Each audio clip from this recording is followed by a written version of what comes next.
Okay, so kailangan daw kaming magmadali at baka daw maubusan kami ng pagkain sa barangay.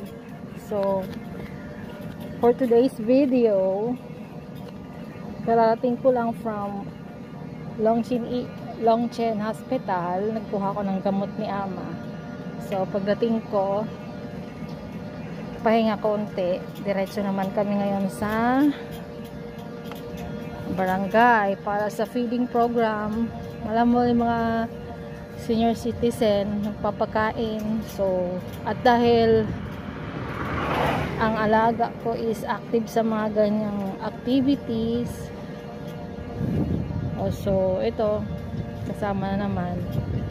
Sobrang init, as you can see. Grabe ang tirik ng araw.